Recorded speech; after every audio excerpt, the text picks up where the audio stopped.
Reclaim is a podcast for women, by women, on conversations that matter, with your host, Thais Sky. Together, we will explore the questions of what does it look like to reclaim our sovereignty, our worthiness, our voices as women in this messy world. No topics are barred as we offer roundtable discussions on life, spirituality, politics, and what it means to be a woman in the modern age. Let's do this.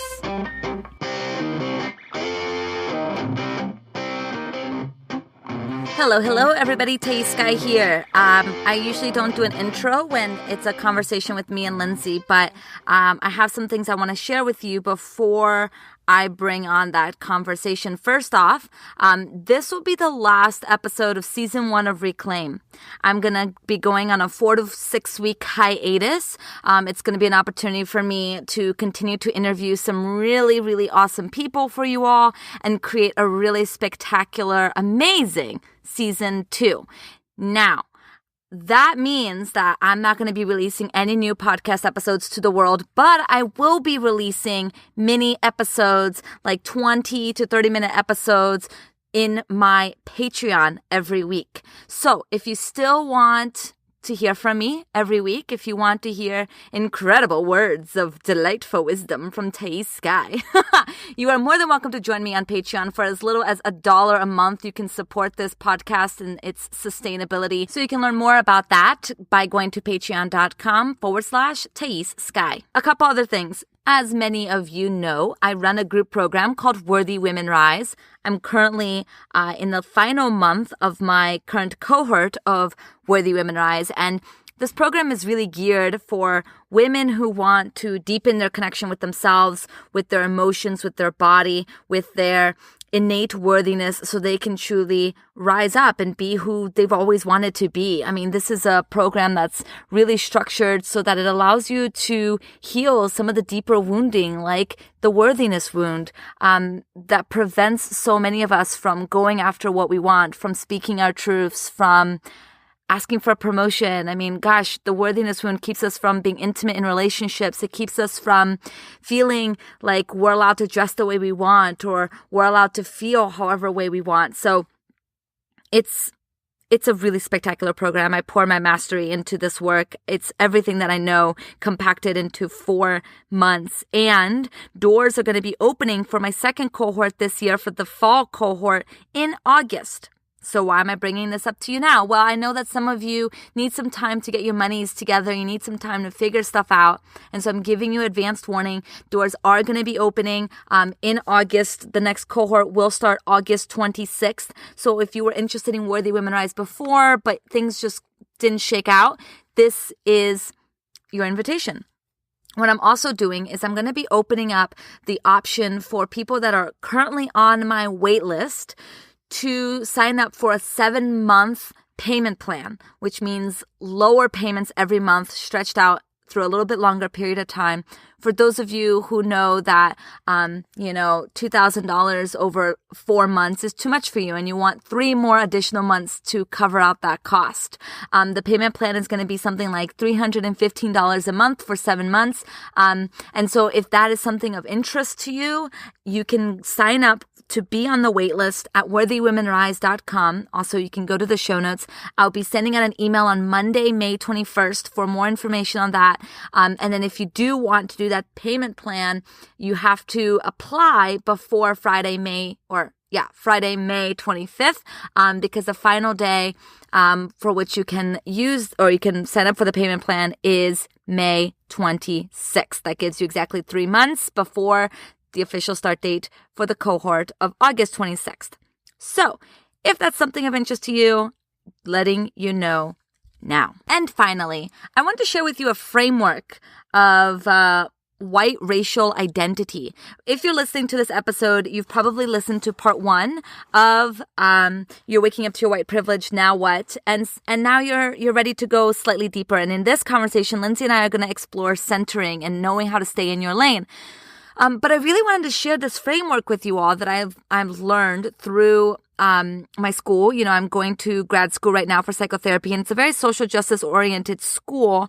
And so we're reading a lot about different frameworks of how to understand our racial identities and how to unfold in our racial identities. And if you're listening to this, odds are you're white, and that's why you're interested in this conversation of waking up to your white privilege. And so I want to share with you a model, a framework for you to think about awakening to your white privilege. And I want you to just listen and see where you fall in the model or in the framework. And then you get to know what's next for you. It can give you a little bit of stability of understanding, okay, this is where I'm at and this is where I need to go. Okay.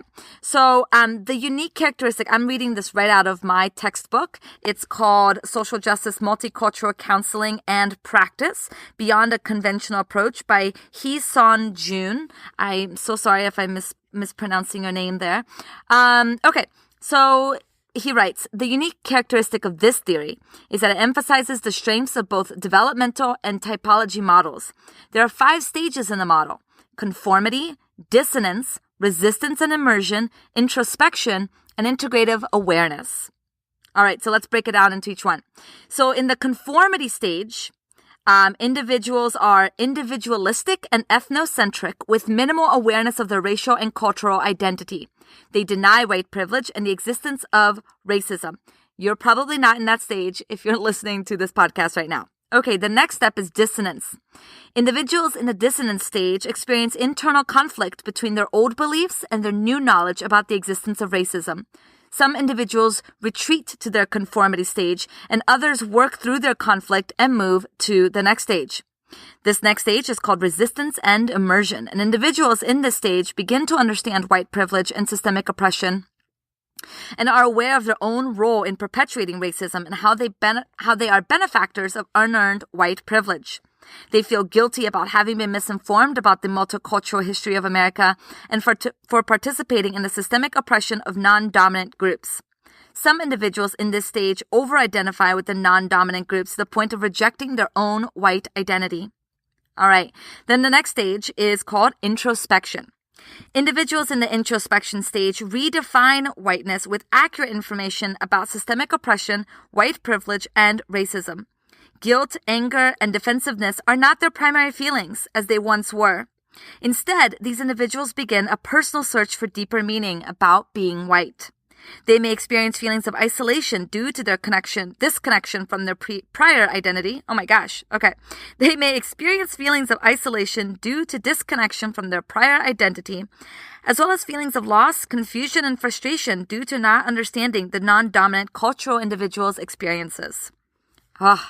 Yeah, I remember being in that phase. That phase is not the last step, though. There's the next step, and it's called integrative awareness. Individuals in the integrative awareness stage value racial and human diversity and understand themselves as racial and cultural beings.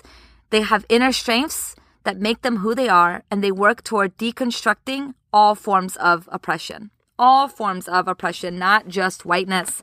And I think that this is the stage that Lindsey and I are at, or at least we navigate between the prior one and this one, which allows us to have these conversations, I think, from a greater awareness of how it all shakes out. So no matter where you are in the framework, just know that the next step, it gets easier, it gets better, because it stops being about you. It stops being about you and your feelings about whiteness and starts being about other people. And that's just the most amazing experience, because it's the experience of actually integrating our spiritual knowing of oneness, our spiritual truths of consciousness, but into the human plane. It is the most important work that we can do, because if we're not dismantling our whiteness, we're perpetuating it. And so that's why Lindsey and I are so committed to having this conversation. So enough about this. Hopefully that framework was of use to you. Let me bring Lindsey on and let's have this conversation.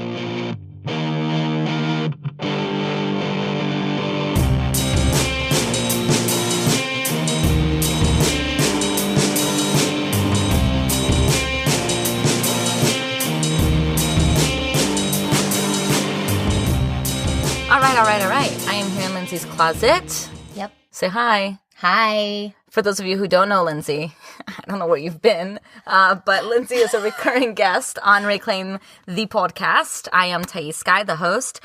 We're here to take You're Waking Up to Your White Privilege Now What? To the next level, part 2. We're just going to take up some more space as white people. Yes, we are. And so if you haven't had an opportunity to listen to part 1, I kind of recommend doing that. I just feel it'll give you like greater context because we're going to kind of just dive right in. And there may be part 3, 4, 5, 6. I mean, who knows how long this series will go, but. Well, yeah, because I mean, listen here. I think the reason why we're doing this, right, is to share our experience of waking up. And while this is not the experience of every single person, it's the experience of 2 people. Yeah. And we both are different. Yeah. And the same in many different ways, you know?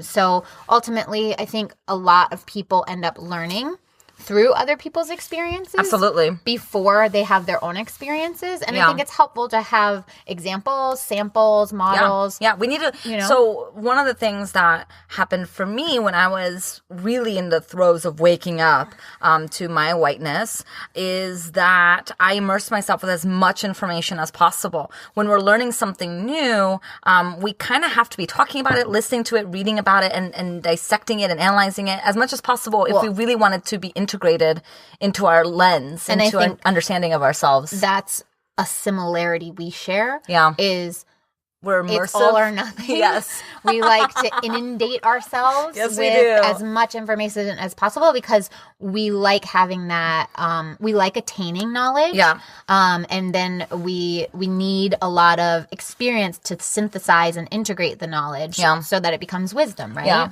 So just before we get in, first off, I want to thank my brand new Patreon pledgers. Those of you who have supported my Patreon, you mean the world to me. I so appreciate the fact that you find Reclaim to be of value and that you want to put some monetary amount behind that value. And, you can support this podcast on Patreon for as little as $1 a month, which is a great way to support making sure that this podcast is sustainable. And so as part of being a Patreon pledger, I host a community call once a month where we all hop on to a Zoom call and we navigate some topics and we have conversations and we're encircled together and we support each other, kind of digest and understand this information. And so in our last community call, the topic of conversation was, how to take up space while also staying in your lane. And this is something that I feel like most people don't talk about. They talk about taking up space. Take up space. Like, be visible. Put yourself out there. Like, you're, and there's so much value in that because as women, we have been traditionally oppressed and marginalized and our voices have been silenced. We've been burned at the cross. We've been burned at the stake, not the cross, at the stake for being a woman and for taking up space. And so, some of the most brilliant writers, had to use pen names because they didn't want to be, ostracized by the community. So yes, to taking up space, there's so much value in that conversation. And Lindsey and I talk about it a lot. This conversation has happened a lot on the podcast, but I want to add a really important, nuanced understanding, which is how to take up space while knowing what is your lane. And here's a really, really important thing to discern. And this is what helps me continuously as I navigate this, because I don't know how to do it perfectly yet. I probably will never. And it's always circumstantial. It's a unfolding. Yeah. It's not a landing. Am I taking up space and centering myself at the expense of a person of color? Yes. That is how I check myself right now, and that's how I remain in my lane. So I feel like there's so much that we can get into this, and there's so many different intersections and so many different perspectives. We're going to talk about white fragility, white tears. We're going to talk about what the centering mean and decentering. We're going to talk about all of that. But again, I have to preface this. First off, Lindsey and I are cognizant that in and of itself, having this conversation is taking up space. We are 2 white women talking about things that have been talked about for a very, very long time. People of color have been talking about, decentering whiteness for forever. Yes. So we are not. This is nothing new. This is nothing new. People are just being new to it, yes, right? Yeah. And when you're new to something, it helps to listen to a lot of it. Yeah. And because Lindsey and I have been through this experience, we feel it's valuable to share our experience of going through this. And we hope that it will serve you in some capacity. But please know that there are so many brilliant people of color who are doing this work, who are educating white women on this work and educating people in general on this work. Yeah. And we need to be putting resources, money, time, and energy into those people. So in the show notes, there's a whole list of resources for you to continue to continue to digest this information. And so we want to preface that. We are two white women talking about white privilege. There's something else that I wanted to preface this with. Well, also, I think it's important to reiterate, like we did in part 1, that we are not, anti-racism educators. Yes, we're not anti-racism we educators. We are not experts on the matter. Yes. We are literally just two coaches trying to stumble through this process as gracefully as possible. Absolutely. Yes. And as aware as possible. And, we don't get it right all the time. No. There are plenty of times that, we end up on the phone with each other in tears because we've fucked up. We did it wrong. You know, and we did it wrong. It's just, I think, by us showing up and doing this, it's us continually recommitting to our work of dismantling the racist and the oppressor within us. Yes. I couldn't have said it better myself. It's a great reminder for us. Yeah. This is our service to ourselves and to the world. Yeah, in some way. So, you know. I mean, it's like nothing, right? Yeah. It really isn't. But it's something. A little teeny something. Yeah. It's a sliver. So. Yeah. Okay, so let's start off this whole conversation by exploring what the concept of centering is. Okay. Because for many of us, when we're entering social justice, you may have been entered, kind of rudely awakened into this by being called out that you centered yourself. Yeah, and I think it's really important to maybe not rudely awakened, maybe that's not the way to put it. Awakened. I mean, it might have felt rude to you, right? But this is where we can also remind ourselves that our feelings aren't always facts. Yes, it's your data, not directions. Yes, it's your individual truth within that moment. Yep. However, like when you brush your feeling up against the reality, the actual reality of the situation, that's when we can do more inner work. Yeah. So I think it's important for us to remind the listeners, for all these people that you say listen. There are a lot of people who are listening. When you're new to the social justice world and you are waking up to this work that has been going on forever, but it's new to you, it's important to educate yourself on terms. Yes.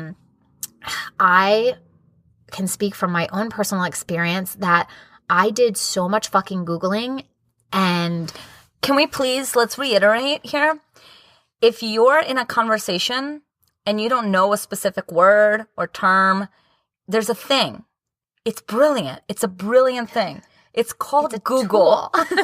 It's on your phone usually. It's everywhere. Yeah. You can just say, "Hey Siri," and she can Google for you. It's true. You don't even have to Alexa do the all you don't even things. have to now put your thumbs into work to make that happen. Right. So what are you doing? And these systems that have been put in place by these white men, right? Yep. The Googles, the Amazons, whatever. Yep. At least you're utilizing them, to like help you learn how to dismantle all of this. Yes. So it's centering. Important to familiarize yourself with terms. Like I can't tell you, I literally had to Google what cisgender meant. Right. When I started, really coming into this information, I didn't know, you know?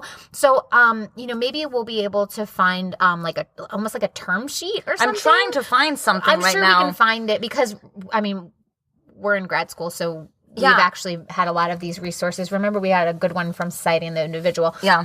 So I'm sure we'll be able to find one somewhere, and maybe Thais can attach it that sounds to the really show good. notes. Yeah. Because it's good to familiarize with yourself with the language. Like, when you see WW. Yes. I didn't know that stood for white women. Right. Or WOC, women of color. BIPOC, black indigenous people of color. Yep. I mean, all of these terms that are so important to just familiarize yourself with, so you understand what's actually being said. So centering is a very social justice oriented word. Yes. In maybe the spiritual entrepreneurship world, you can call it making it be about you. Yeah. Or just taking up space. Yeah. And basically what centering is you're centering yourself in a space that you're not supposed to be centering yourself in. Yes. That's not to say you can never center yourself. That's not to say that you don't matter as a human. All of these things. It's just, okay, actually, let me break it down this way. So I know that because of our privileges as white people, we don't really think about this, but when we're talking about abundance, we tend to think there's more than plenty for everybody, and so there's more than plenty space for everybody. Everybody can take up as much space as they want because there's more than enough space for everybody. That tends to be the understanding, and because we're white and we have our privileges and we can't see, we don't understand why we wouldn't be able to take up as much space as possible whenever as possible. So in social justice language, what centering means is an understanding of an awareness of your energy field, and knowing that if your energy field is in a room, it's taking up a certain amount of space, which means someone else's energy field has to be taking up less space. Mm-hmm. That just has to be. If Lindsey is taking up 2 cubic square feet of physical space, square foot place, then that's it. Yeah, that only leaves 2 more, and if 3 more people are in the room, then they have to occupy that space. So it's what it is. It's the laws of the world. So I don't care what spiritual shit we need to dismantle here. But the point of the matter is there is limited space. And when you are taking up space that is not meant for you to take up, that means you are taking away space from somebody else. So there's a couple ways that we take up space or that we center ourselves. We prioritize our feelings over other people's feelings. We put our opinion over other people's opinion. We showcase our experience over someone else's experience. Lindsey and I were laughing because I took up a lot of space in our class this morning. And how did I do that? Because I was constantly asking questions. There's no judgment here. This was fine. This was appropriate play. If by asking the professor all of these questions, am I preventing somebody else from asking questions, or am I helping them? It's just something to be aware of. And I think that's honestly the initial first micro step in this is bringing up your awareness around it, being cognizant of your behavior and being able to see that behavior from more of a objective point of view versus subjective point of view, which, listen, is fucking hard. Oh, of course. It's really hard, but this is the work. Right? This is the work that we have been learning how to do as, spiritual seekers and personal growth, self-advocates. This is the work. Yeah. So this is what it means, to come out of yourself for a moment and consider your surroundings, your environment, and the other human beings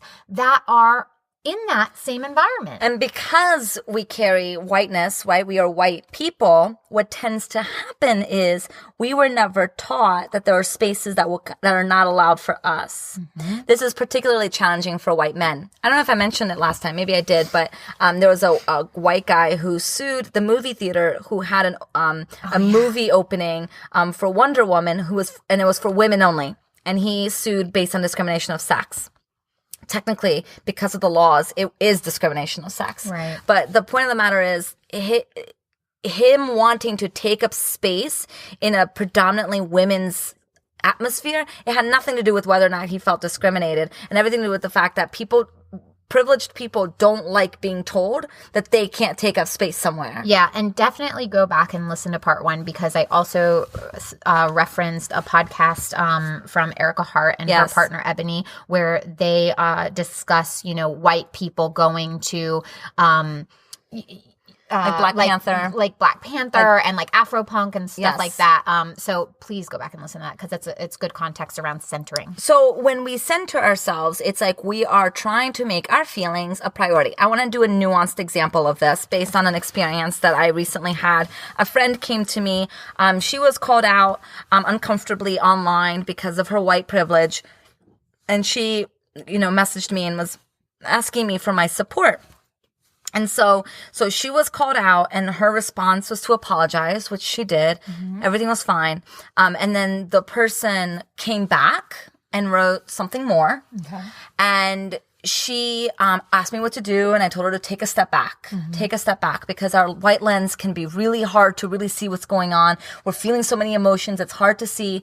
Take a step back. Remember, this is a dense fog. Yes. Your whiteness is so dense that it's so invisible. Hard to see. It's invisible. It is literally like, so many people use the term, the reference of being a fish in a fishbowl. Yes. The fish can't see the water. Yeah. It thinks that water's all there is. Right. So just keep that in mind. Mm-hmm. It's tough to start dismantling this thinking.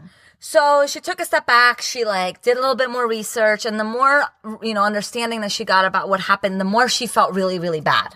Mm-hmm, she felt really, really bad for what she did. Yeah. And then the guilt, the shame. Felt so much guilt and shame. And so she reached out to me and goes, I want to say something more. Mm. And this is what I want to say more. And she sent me a whole thing about what more she wanted to say. And it was more apologizing. And it was more like, oh my God, I feel so bad. Oh my God, how could I have done that? Oh my God, I have so much to learn. That in and of itself is centering. And I wanted to talk about it because it's so nuanced and it can be so hard for us to see. But I want you to stick with me here as you're listening to this. So I asked her, why do you feel the need to say this again? Mm-hmm. Because now elaborate. Because what you're doing is you're essentially pulling that person to your apology. Really, what is happening is she wants to feel validated. She wants to feel like she's the good person again. She wants to apologize. But what's really happening is she's taking time away from that person that called her out.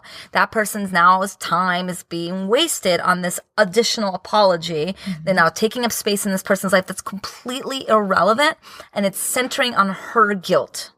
Mm. And it's so hard to see that in the moment because we feel bad and we want to apologize and we want to make it better.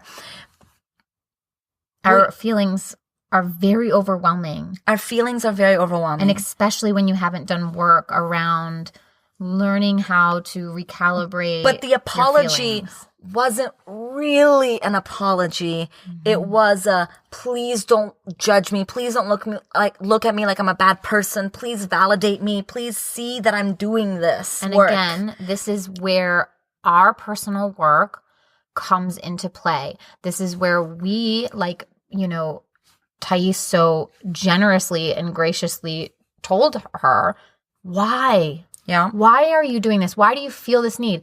These are questions that we can ask ourselves. Yeah. Why do I feel this urge to go back and elaborate and exhaust this? Is it to make me feel better? Ding, ding, ding, ding, ding, ding. Because it's certainly not making this person feel better. If that is it, if that's the answer that comes, boom, right there. You are about to act into centering. Mm-hmm. So stop. Yeah. Stop right there. Go call your therapist or, your space holder or your coach or whatever it is, or, a friend. And unpack that, your desire, your urge, your need to, keep going and exhaust all of this at the expense of someone else. So there's a couple ways that we as white women really center ourselves. And one of the big ones is white tears or white women tears. Mm-hmm. And white women tears are when, let's say there's a scenario where there's a group of people and there's a person of color and there's a white woman, and the white woman learns that she did something bad and hurt the person of color. Like the person of color says something like, hey, listen, you hurt me. And the white woman feels so overwhelmed with guilt and shame that she starts crying, oh my God, feel bad for me. Like, I'm so sorry. And it's the entire energy of the room is now focused on her tears versus the harm that was done versus the person of color who had been harmed.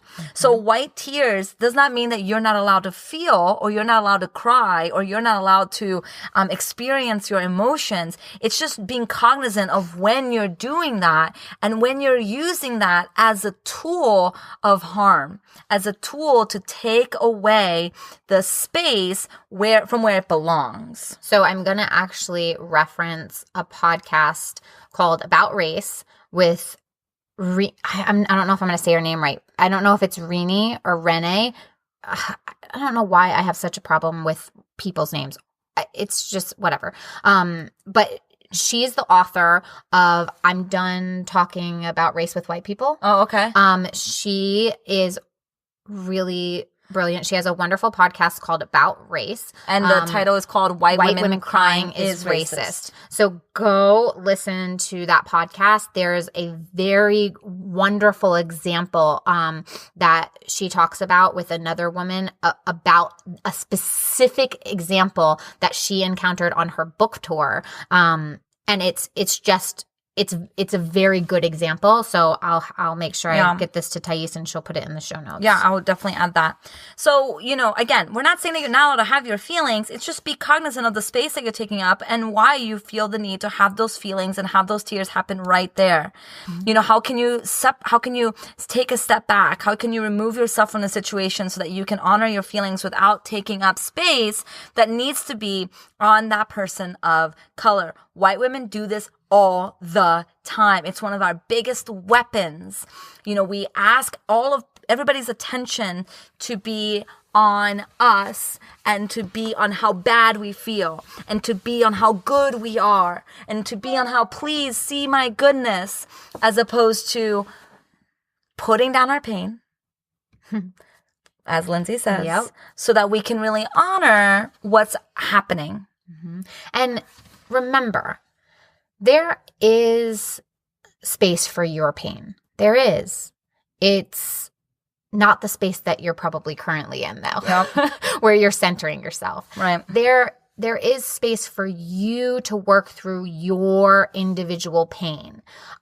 We're just reiterating that it is vital that you do that in spaces that aren't at the expense of someone else. And those spaces generally are going to be spaces where you are paying someone else to hold space for you. If you are white, it is, if you're going to unpack your pain around your white privilege, I don't necessarily think that you should be doing it around people of color. Absolutely because not. I think that's exhausting. Like, I don't want to. Exhausting. I honestly, if I don't have a real intimate relationship with you as a man, I do not want to hear your man tears about how hard your life is because you're reconciling with your internalized sexism. Right. And now there are plenty of people that you can find to hold space for you. I mean, yes, absolutely. You have to do that. I don't want to hold space for white guys who are all sad about how fucked up they've been. No offense. Yeah, and that's fine. Go to your white man spaces. Go there. Do that work. Yeah. I don't want to sit there.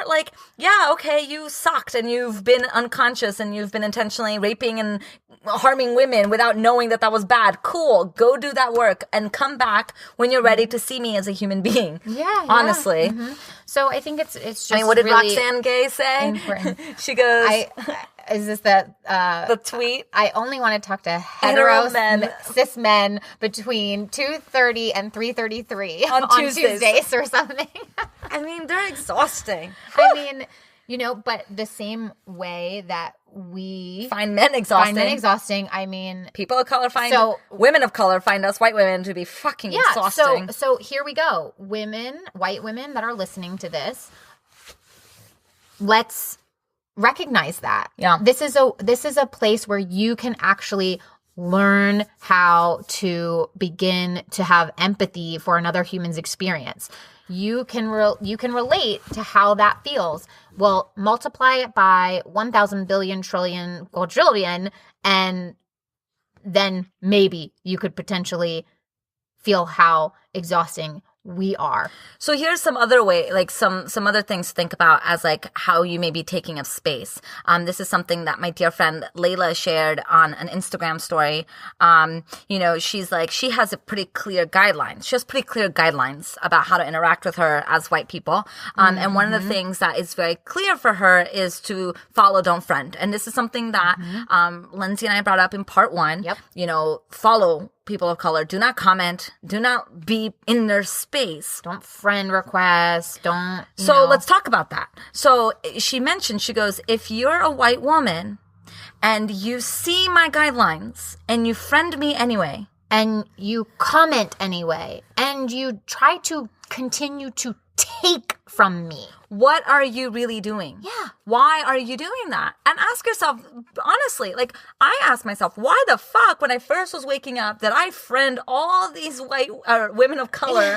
Like I went on a rampant, I was like, oh, woman of color, oh, friend, oh, friend, oh, friend. It's like I was like collecting Pokemons. It's not okay. I was like trying to like add to my coolness. Like that is it's so wrong. Not okay. It's so not okay. It's violent. It really is. It's just more taking. And because, of course, that's not what you meant it. However, what we're going to continue to instill here and remind you of, your intent has nothing to do with your impact a lot of the time.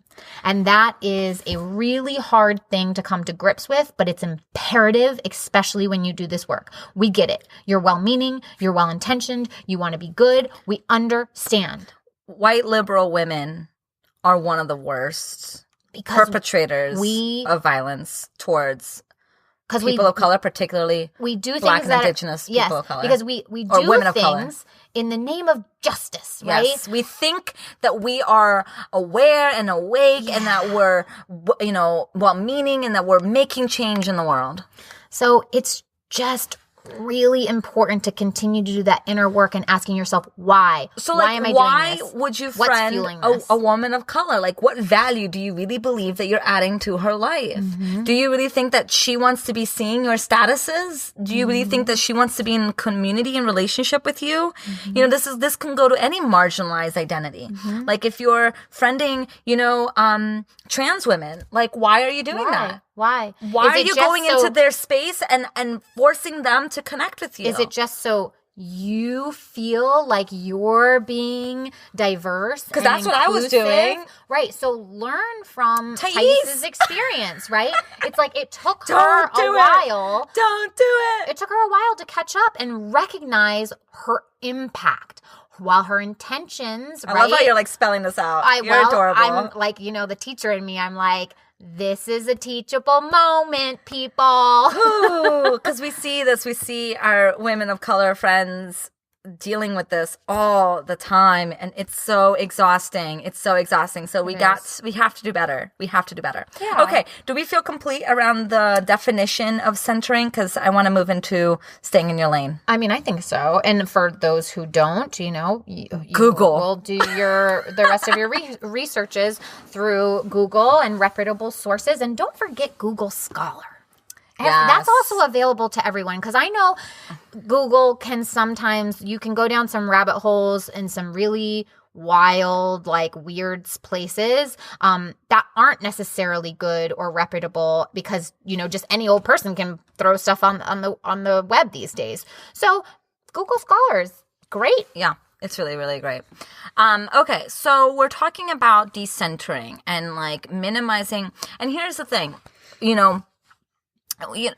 when we're talking about centering, we also have to be aware that like at first it may feel really uncomfortable that we're not taking up space, because we're so in this conversation now of like taking up space. Yeah. And so also, notice when you're decentering and you're centering, both in the good ways and in the harmful ways. Notice when it's coming from the worthiness wound. Because this is definitely something that I've navigated, because I was coming from a deeply wounded place of feeling inadequate. I was grandiose, in my online presence, and I would take up way more space and act and speak of myself as if I'm like this big shot person. And so that, because it's coming from a wound, that's something for me to look at. And so there's also, I know many people who don't take up space at all, because of their wounding, and they don't feel like they're allowed to take up space. They don't feel like they're allowed to have a voice, and that also needs to be addressed. Okay. And remember, this is a lot of very conflicting, tension that we're all dealing with around like this. how to, and this is something Lindsey and I talk about all the time, like how to take up space and how to not take up space in a way that doesn't come from our wounds. Yes. But the more that we get to see, oh, I'm taking up space from my wounding. Oh, I'm not taking up space from my wounding. Oh, I'm taking up space from a really solid foundation of knowing who I am. Oh, look, I'm not taking up space from a solid foundation of who I am. When we can tell the different energy, when we can tell the difference between those four things, then we know how to navigate our lives, right? So again, it's not some black and white answer here. It's like never take up space in this place, always take up space in this place. I wish it was that easy, but this is not. What makes it so hard is we are literally navigating the gray space. Yes. But and being okay with that. This is the work. Yeah, and pulling that energy forward, back, in, out, dancing with like, what feels right? What doesn't feel right? Oh, I made a mistake. Oh, correct myself. Oh, look, I'm not taking up space. Because what we're definitely not wanting to say here is that you should not talk about this stuff because you're so scared of taking up space now that you're never going to talk about that stuff, stuff, right? That's coming from the wound. So notice if that's what's happening for you, and then do the deeper work. Okay. So let's move into staying in your lane, because this is kind of relevant to this idea of centering yourself. A couple weeks ago, we saw a very well-known, very well-meaning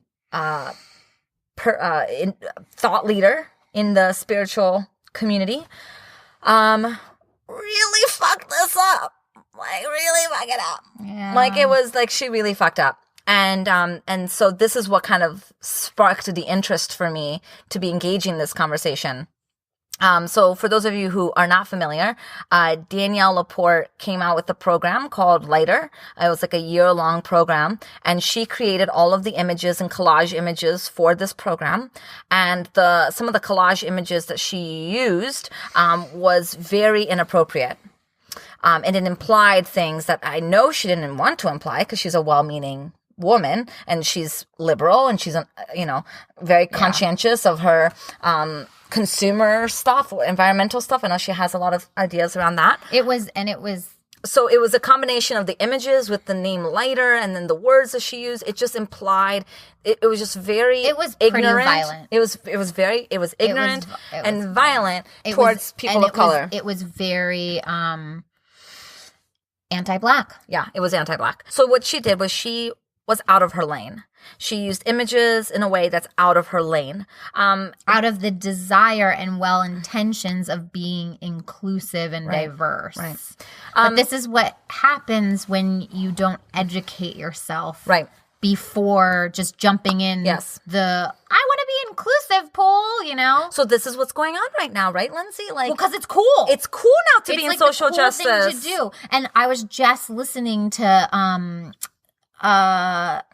Erica Hart and Ebony's podcast about Childish Gambino. Yes. And This Is America. Yeah. Go listen. Oh my gosh, you all go listen. But they were talking about how all of a sudden, like, being in the social justice world and like fighting for what's right is like cool. It's trendy. Like, everybody's doing it. And these are the problems that are going to continue to arise if everyone just jumps on it because it's the thing to do. It's the cool thing to do. As opposed to doing it because it's the fucking decent human thing to do. Well, so Shanae Howard did a Facebook Live. She never really generally talks about this stuff, but because it's relevant to branding, she does branding for people, for entrepreneurs.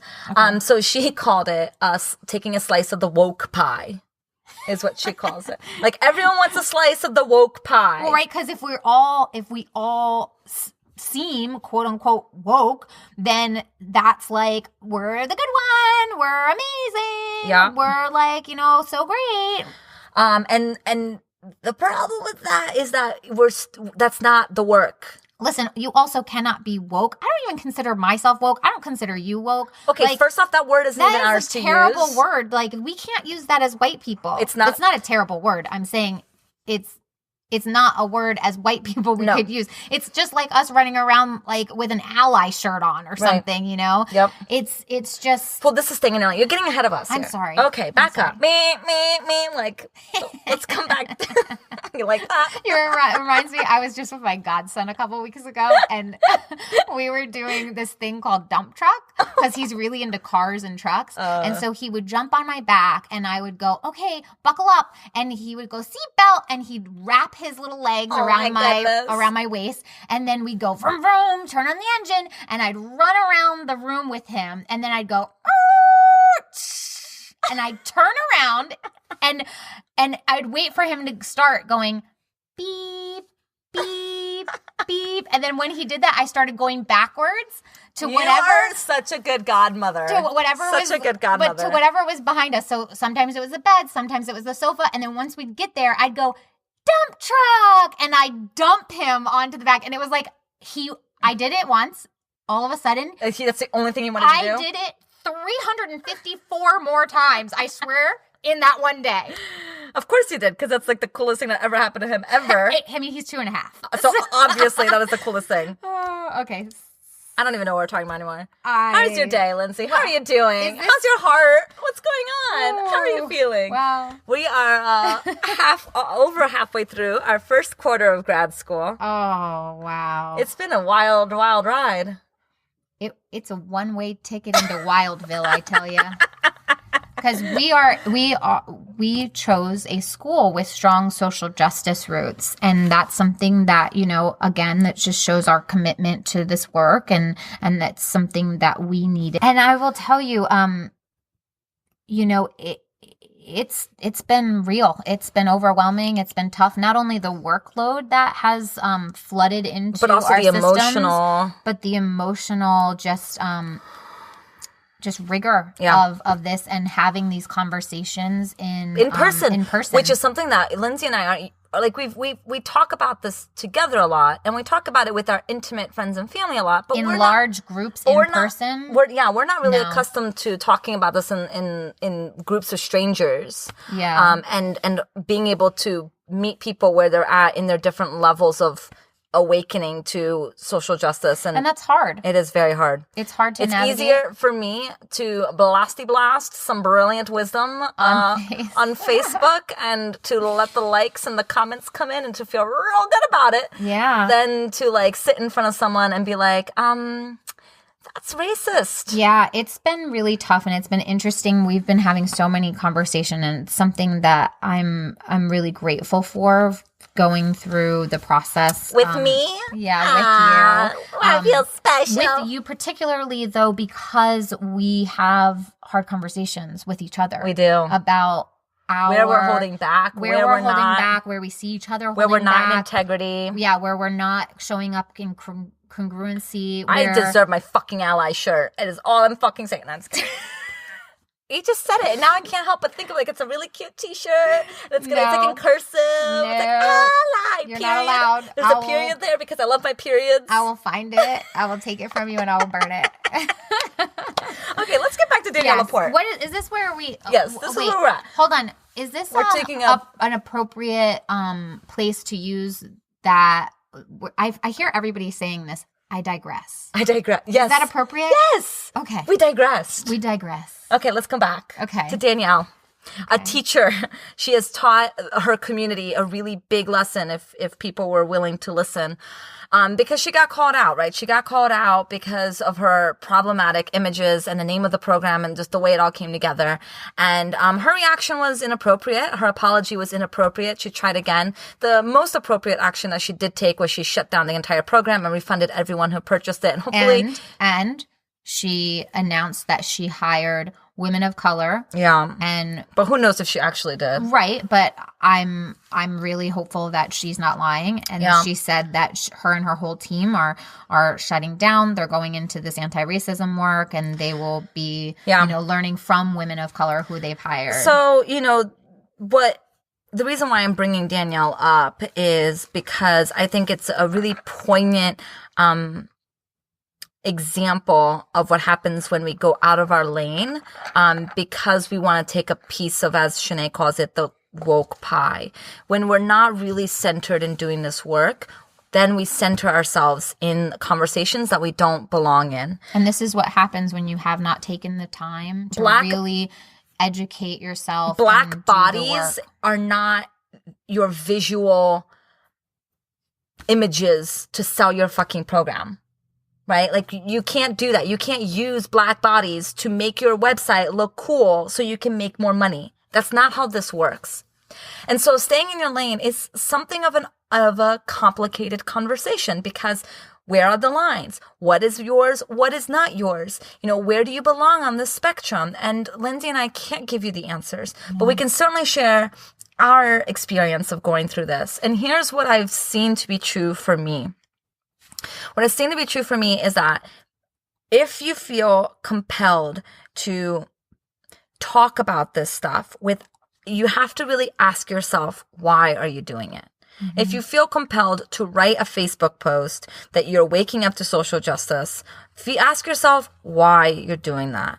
Like, is it really because you want the community to know? Or is it because you want what the social justice community calls, ally cookies, which means like a treat? Like, congratulations, here you go. You're doing such a good job. Here's a gold star. Yeah.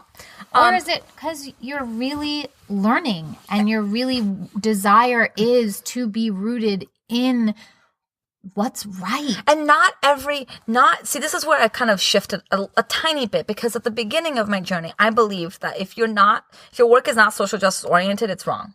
Mm-hmm. And I was pretty adamant on that. And I'm still pretty positive in my belief system that as a leader, if you truly call yourself a leader, then your work has to be grounded in reality and grounded in conversations that are affecting people. And I don't think that you're a responsible coach if you're not talking about systemic oppression, understanding systemic oppression, and being able to meet your clients where they're at based on the systems that are oppressing them. Mm-hmm. That's still true.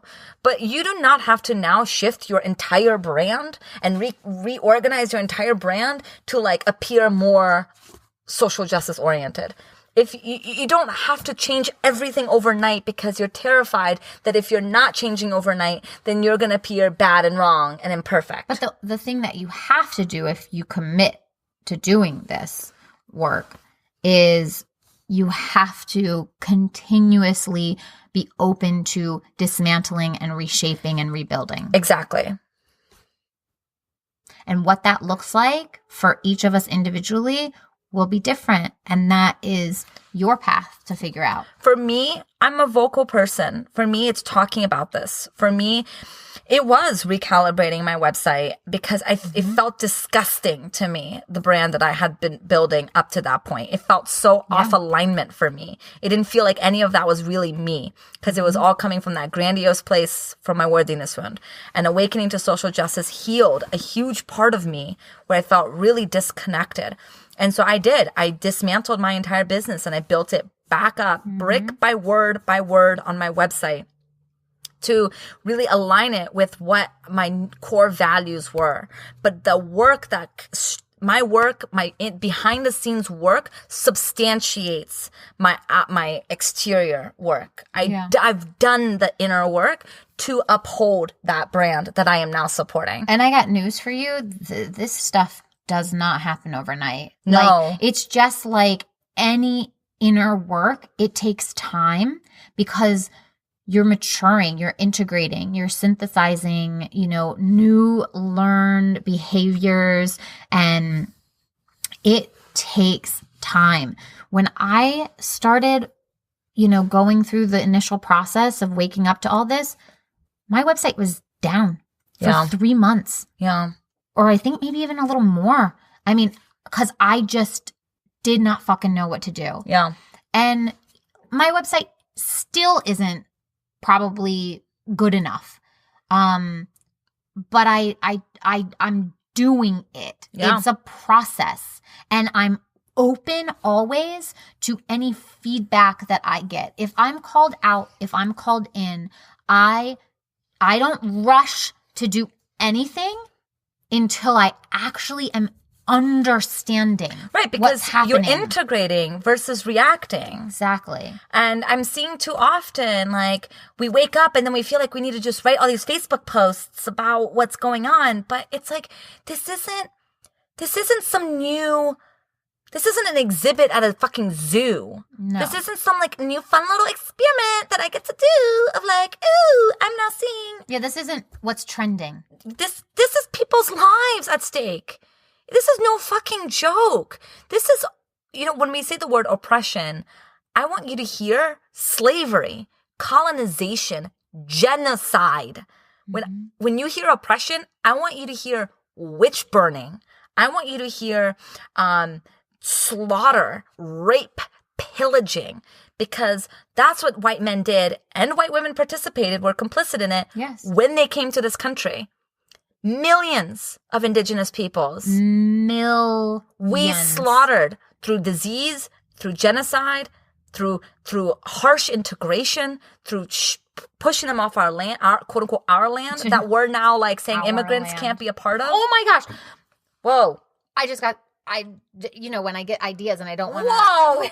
That was way up here. I didn't want to forget. That was way up here. I didn't want to forget. Okay, so I don't think I've ever seen Lindsey ever do that. Oh my gosh, because I didn't want to forget. I was like, and I just downloaded the app. So I follow Chani Nichols. Oh my gosh. I'm like, she's like the best astrologer ever. The best. Yeah, so good. So she on Instagram, she just shared this amazing app called Native Land.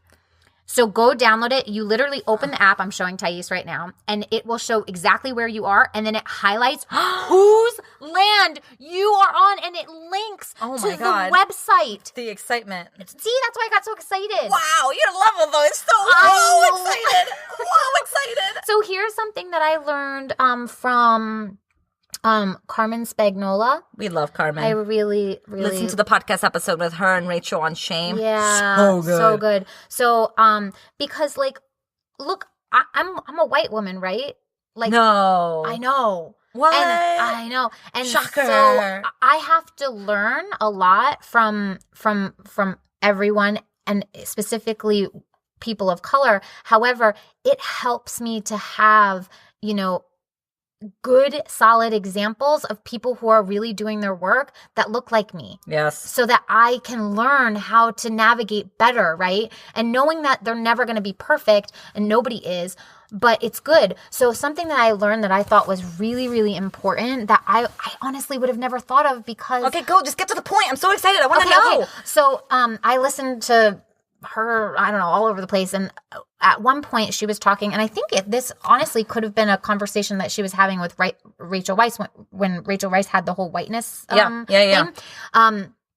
Carmen said, when you go to hold a retreat, yes, if you are white, you find out, yes. Any person that is not indigenous to this land, you find out whose land you are on. And you ask for permission. And you ask for permission, especially if you're going to open up your retreat with burning sage or doing some sort of spiritual whatever. Yeah. Like, because I would have never thought of this because I'm fucking white, And to hear her say it, I was like, oh my gosh.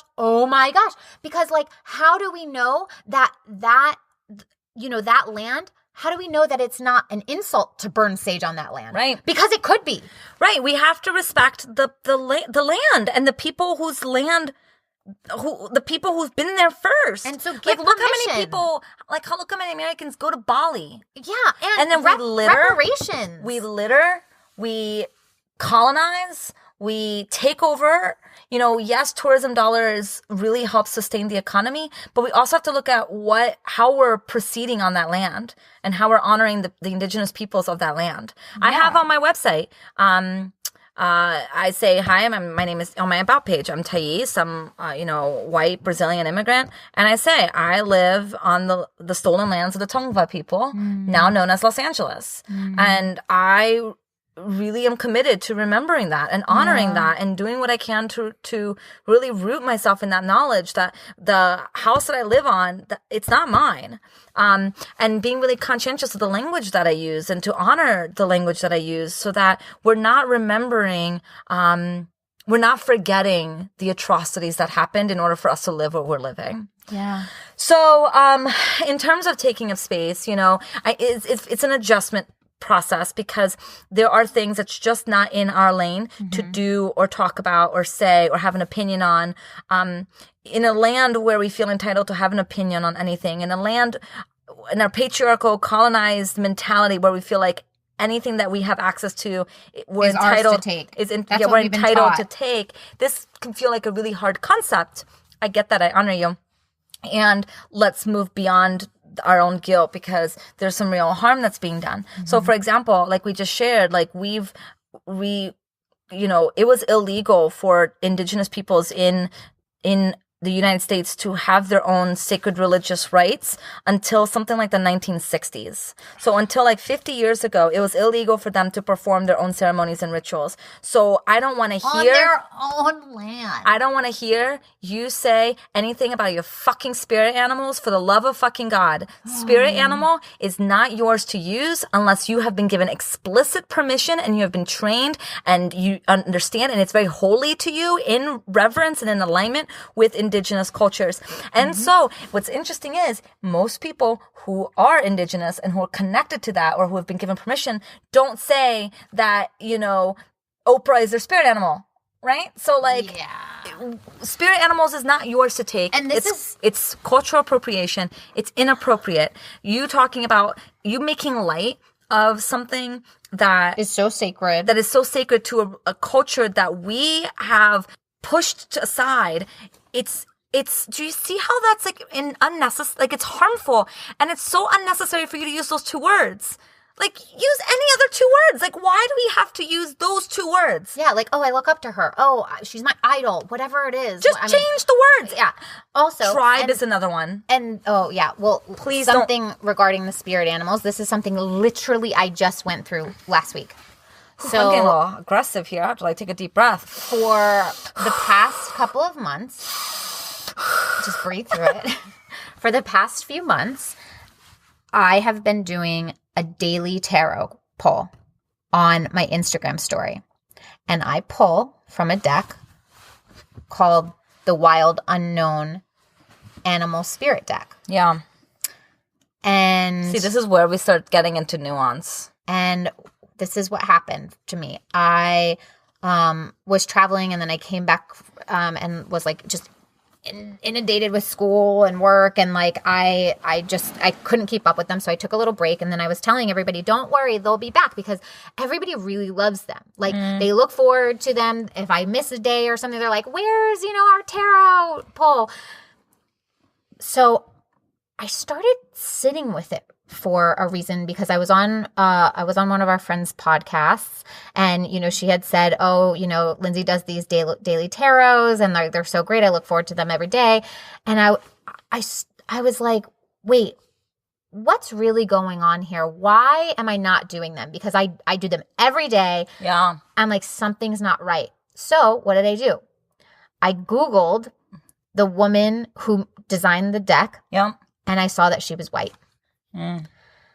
And where is she getting the wisdom for these animal spirits? And I'm not sure because I haven't done any more digging. These are things for us to be thinking about. Like, where is she getting it from? Did she get permission? Is she connected? Is part of the money going back to the traditions that she learned it from? Like, we're all interconnected, and this is our doing a due diligence of really seeing where is it all coming from? It looks like, and I called you, and I'm like, I'm having an issue. Yeah. I'm having like a come to Jesus moment. This is a problem, and you're like, damn. It is a problem. You're right. Yeah. And this is cultural appropriation. Yeah. Like, this is bad. I love this deck. It's beautiful. It's wonderful. It's amazing. Can continue to allow it to nourish you. Right. Whatever, because you have it, right? It's just thinking about how you're going to... So I literally haven't done a daily tarot in like 2 weeks because...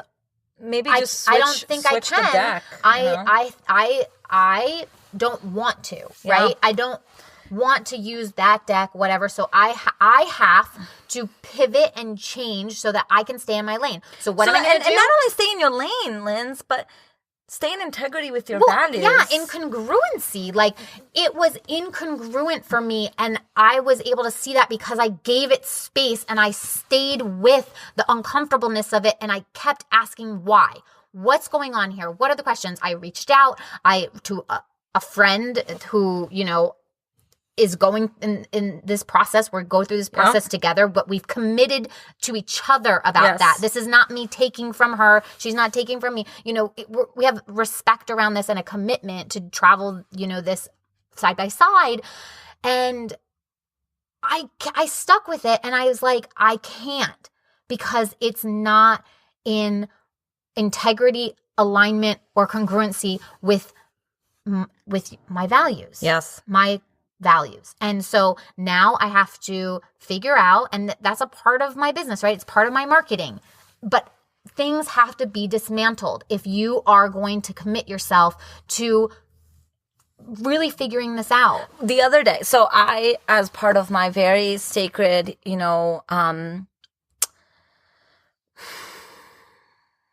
what helped me awaken is chanting. Yes. Are you gonna pick up? Yeah. Is chanting. Yeah. I am a student, or I follow, or I love Krishna Das, who's a white man, Jewish, who fell in love with a guru. And, I love Hanuman. I have like 10 Hanuman statues in my house. I resonate deeply with the story of Hanuman. I have a lot of reverence to Hanuman and to that story. Mm. It's a beautiful story. The other day, I think a month ago, I learned a new story about Hanuman that really excited me, and I wanted to share it. And so I took pictures of it on my Instagram story. I took a picture of my Hanuman, and I was sharing the story. I have to watch more of your stories. I don't know what you're doing over there. Well, I deleted it like 2 seconds later. I did a whole Instagram story of it. And then I deleted it, and I was like, is this mine to share? Is this mine to share? And I don't think it is. And people may debate me and be like, no, it's fine to share. And there may be a way that like I can reframe it so that I could share. There's a way, blah, blah. Right. But at the end of the day, it just didn't feel right. It's not my tradition. I'm not a Hindu. It's not your culture. It's not where you came from. Yeah. And so I allow that story to nourish me. And I have deep reverence to it, and I'm grateful for it. But after I posted that and I sat with it, I was like, you know what? I'm not okay with teaching this. I'm not okay with sharing this. And so I deleted it. And I don't know if it's right or wrong, but this is what Lindsey and I are committed to doing. We're just constantly exploring these things and knowing what's our lane, and we mess up and then we realign. So part of, as white women, it's not our lane to talk about Kanye West. It's not our lane to talk about, what's in face? The childish Gambino. Childish Gambino. I can't remember his name. It's not our lane because it was not made for us. Well, it's also it's when we speak about. Well, that video wasn't made for us. Not that Kanye is made for us. Kanye has his own issues, but here's the thing. We have to stay in our lane around. Because when we talk about it, perpetuating anti-blackness. Exactly. Because when we talk about it, we run the risk of making it anti-black. And so when we write an opinion about it, I don't even necessarily know we run the risk. I think we just do. Yeah. We do. When we talk about a person of color that's doing something quote unquote wrong or quote unquote racist, right? Because racism exists within cultures as well, and within races. So, people of color are just as influenced by systemic oppression of racism.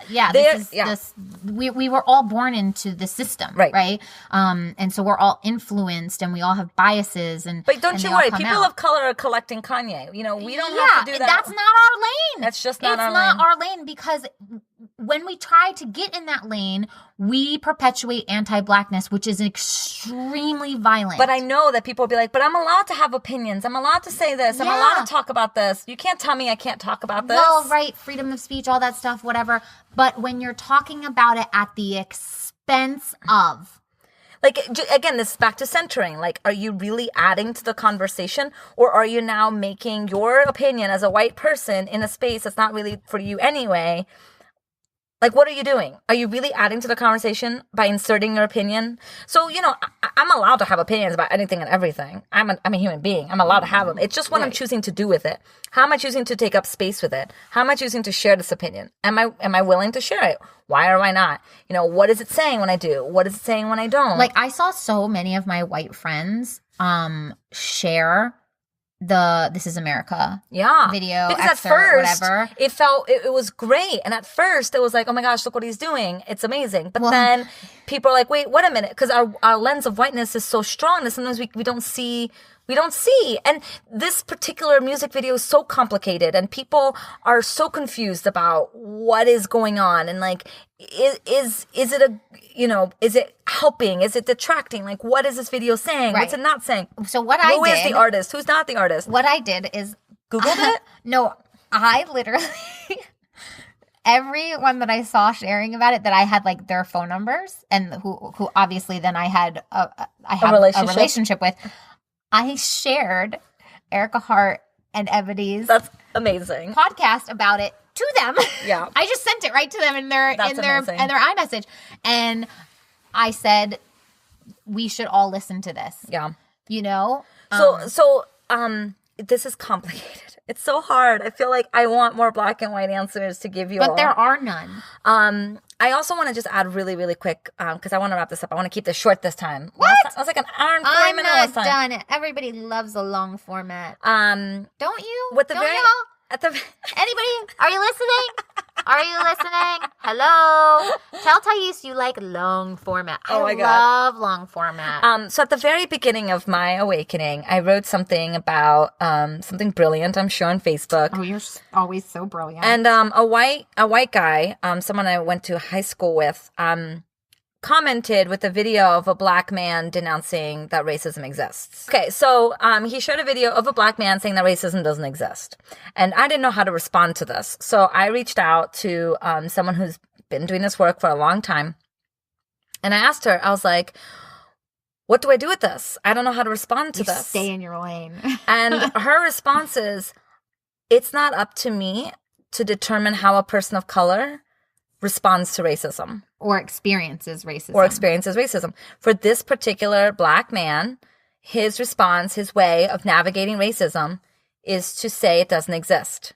That is his coping. That is how he's dealing with it. Who am I, as a white woman, to have any judgment about how he handles that? Nope. It's not up to me to make that judgment. It's not up to me to respond to that. And that was the greatest gift I've ever received. Yeah. Ever. You gave that gift to me. It is never our place to tell a more marginalized individual how they should respond and react to systems of oppression as the more privileged individual. It's just not our lane. It's not our job. People of color are not monolith. They're not, one black person does not speak for all black people. Just like I know as white people, Trump doesn't speak for me. Monolith? I've never heard that word. Yeah. Is it brilliant? I don't know. I can Google it. Monolith. Oh my gosh, it's today in class. A large single upright block of stone. That's not it. A large and impersonal political, corporate, or social structure regarded as intractably indivisible and uniform. Oh. Monolith. Okay.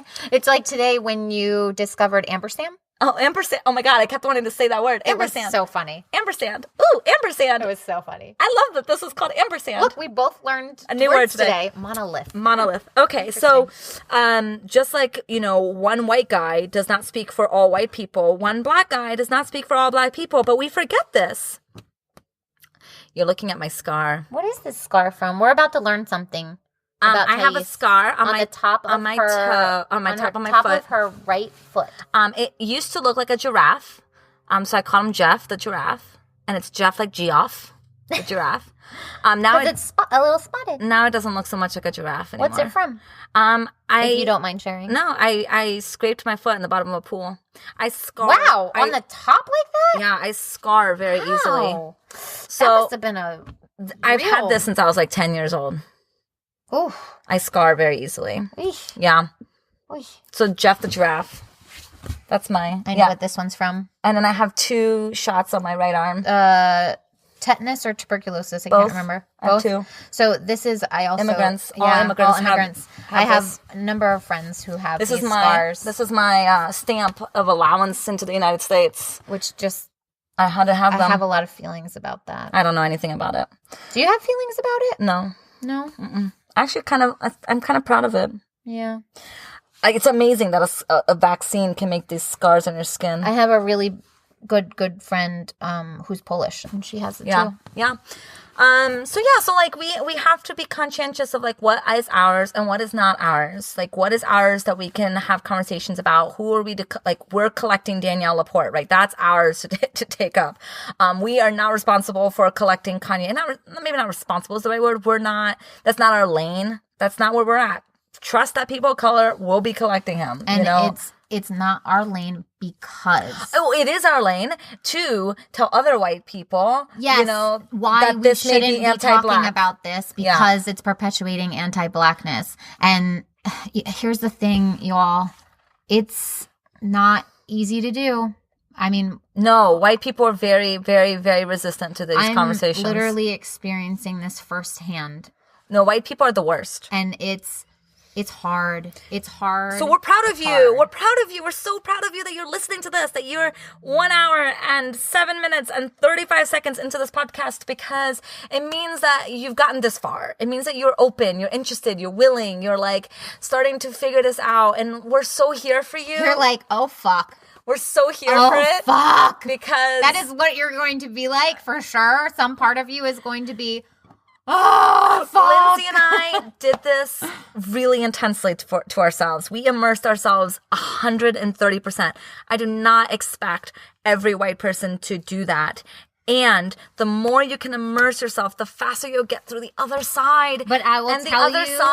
the other side is not a landing, it's a journey. No, but the other side is like, you start to see people. It doesn't get easier, though, I'll tell you that. You start to like really...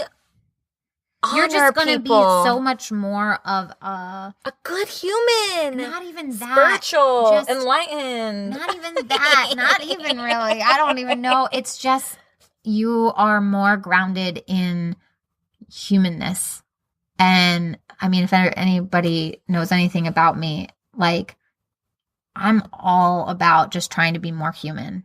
Me too. It's like I don't want... You take your labels. I don't want to be a fucking thought leader. I don't want to be no guru. I just want to be really fucking human. Yeah. And so it's not gonna get easier. It's not. I'm not even gonna... The good news is, though, we develop tools. Yeah. That... just help you navigate it. It helps us navigate and it helps you cause less harm to others. I mean, there was a woman of color who wrote a post, and I shared something, I commented, and then I recognized, oh, wait, in my comment, I'm basically saying not all women because not me. Right. I didn't say not all women. I didn't use those words, but the connotation was me trying to say, like, no, I'm one of the good ones. So I didn't delete the comment because we don't delete, but I did post again. I commented again, and I was like, wow, I can really see how I'm centering myself here and trying to like say not me. Sorry about that. And the woman of color who I wrote that on, she responds, she goes, and this is why I love you. She's a dear friend. She goes, this is why I love you. Because you're not going to get it right. So all the time. Or ever, really, for that matter. But you can't prevent that from allowing you to just keep trying. Yeah. And honestly, if you're an entrepreneur, like if you're a coach, healer, teacher, therapist, you got responsibility. Yeah, you do. Big responsibility. But decentering yourself is also a really profound tool. Yeah.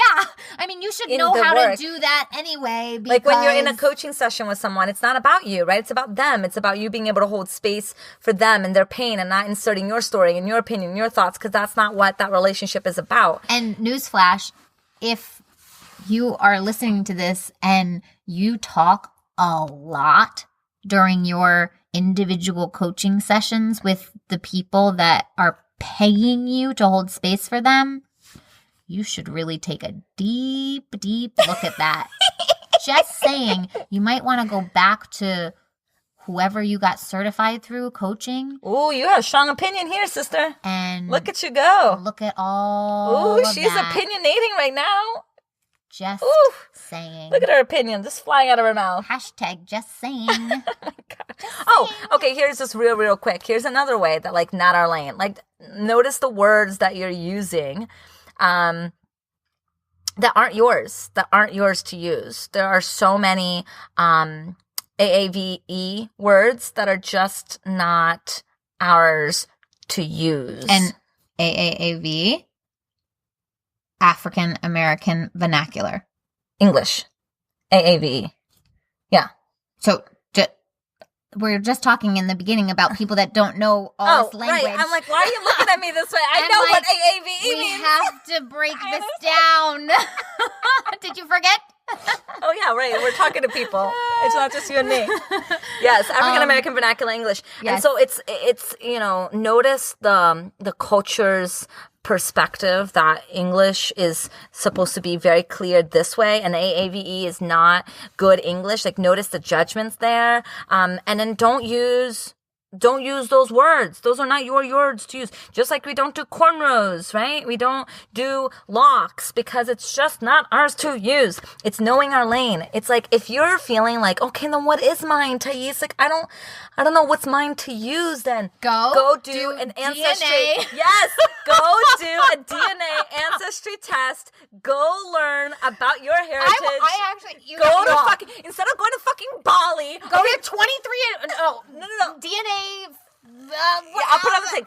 Ancestry.com. I'm saying, all these things. I'm saying instead of going to fucking Bali, go to Ireland. Yes, go to like where you're from. Go learn from land. This is like I did mine years and years and years ago. Is so white. I'm so white. Like Scottish, British, white at all.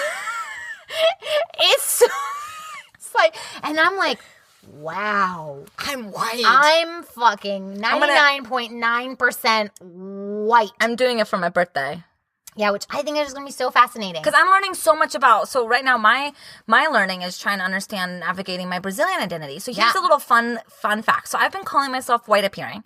Not white appearing woman of color, because I'm not a woman of color, but I've been calling myself white appearing because I'm a Latina immigrant. And I never want to give the impression that I'm not fully owning my whiteness, because look at the color of my skin, it's white as white can be. I mean, right now I'm not tan, and Lindsey and I are pretty much the same. Pretty fucking white. Pretty white. So I'm white, and I recognize that. So I've been calling myself white appearing and like really taking ownership of my whiteness. But the more research I do, the more I recognize that the idea of being Latina or Hispanic, these are all words that Americans use to try to categorize a whole continent of people. Just like saying Asian, it means nothing. Right. Because being Chinese is radically different than being Korean, which is radically different than being Japanese. Like, very different. Yeah, so it's the same thing. It's like being Brazilian is radically different than being Mexican. It's radically different than being Colombian. That's radically different than being Venezuelan. I mean, these are huge cultures that we're lumping. Like like saying African, like that means nothing. Like Africa's like 2 times the size of like North, South America. I mean, it's just like a huge fucking continent. Oh, yeah, so it means nothing. Yeah, we all do it all the time, and it's just good to be cognizant of it so you can stop yourself from doing it. Calling Latino Hispanics, the assumption is that you're brown. The assumption is that if you're from South America, you're brown. And so I've been playing into that perception by saying white appearing. Because I'm not brown, so I'm white appearing brown. I'm a white appearing brown person because everyone in South America is brown. Right? That was I don't know. This isn't my lane. This is kind of what I was trying to figure out for myself. We've established I'm fucking white. Yeah, you are white. So the more research I did, though, into my own culture, into like ethnicities, like into what these labels and things mean, the more I recognize that like I'm not white appearing. I'm white. I'm a white Brazilian, and that is possible. And wherever we have challenges understanding how you can be a white African, or how you can be a white Asian, or how you can be white anything, that's showing our ignorance. And so I'm apologizing to. I don't think I've harmed anyone in my calling that, but I'm apologizing for my ignorance to myself. It's really perpetuating my own oppression. I want to do better. And that's why I'm continuing to do so much research into my heritage and I'm doing the DNA test. I want to see like, okay, I'm not from indigenous lands of Brazil, I don't think I have any native, so where am I from? What is my heritage? And then how can I claim my Brazilianness while also honoring the racial tensions in Brazil and honoring my ancestry beyond Brazil? So if we go on trips together, can I come to Brazil with you? And would you want to go to, God, where the fuck am I going? I'm going to Ireland or Scotland. Yeah, we'll go together. We could go to. We'll go to the Britain. entire world. We'll go to Britain. We'll do a whole world trip. Okay. And we'll podcast from there. Yeah. And we'll go on a journey of. You're gonna need more Patreon members to fuel that.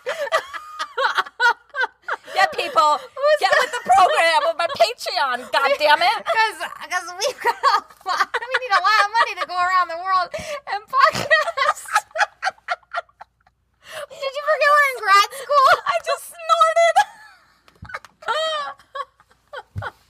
Okay, we're gonna just end this shit. Oh my gosh, we're done. We gotta go. Is that it? Is there anything else about centering? I mean, there's so much more, but I think we're starting to get delirious. Okay, I think we've talked a lot. I think we've.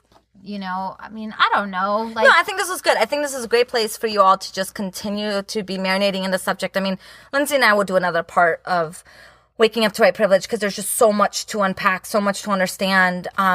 Take good care of yourself, but also please do this work. Please don't let us scare you. And don't take care of yourself in a way that's at the expense of another human being, especially a person of color. Please just remember that. I think that's been the biggest help, that question. Am I doing this at the expense of another human? Mm-hmm.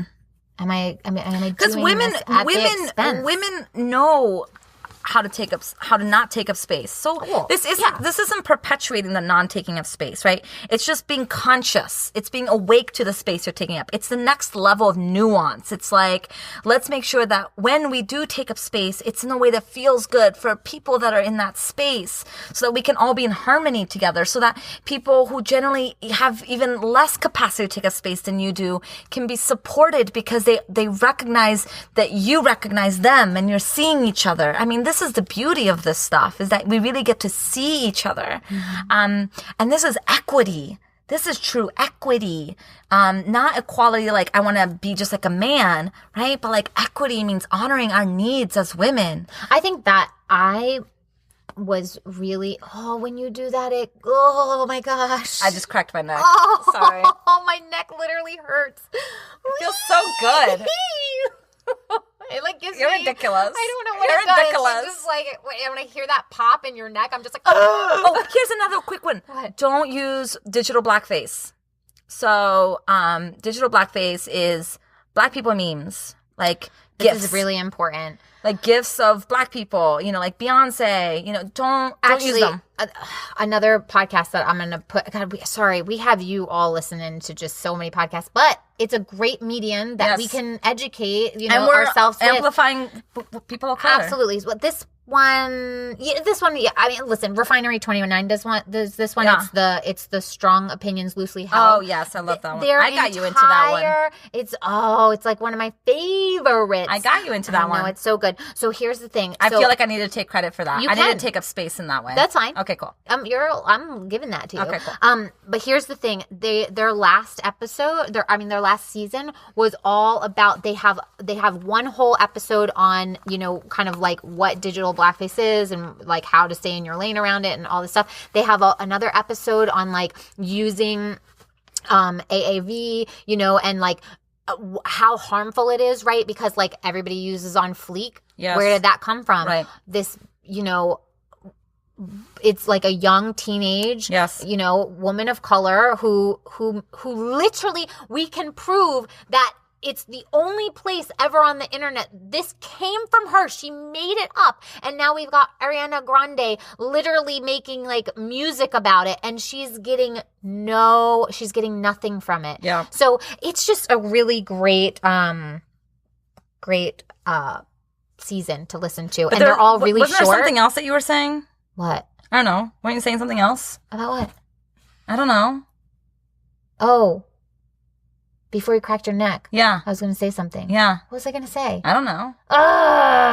Sorry, I didn't know that me cracking my neck was going to like... Nah, it's all right. Completely kill your flow. You know my brain. I still have mercury in this shit. Okay, I just have to like not move then. We're gonna go. We'll be done with this. If you are liking this podcast, please consider supporting us. Hi, you don't get any of my money. Actually, I'm gonna start making you give me $1 for all those in favor of Lindsey Rae getting $1 for every podcast that I'm on. Say I. Oh, so many of you. Thank you. Oh, you're These ridiculous. imaginary people. Well, listen. Here's the thing. We're going to need a lot more Patreon supporters because if we're going to travel the world, and if I'm coming with you... Okay, so if you want us to travel the world and podcast... and explore our whiteness... Oh my gosh. Epitome of centering. Terrible. Epitome of centering. Use this as an example of what not to do. Peace out, people. Bye, everyone.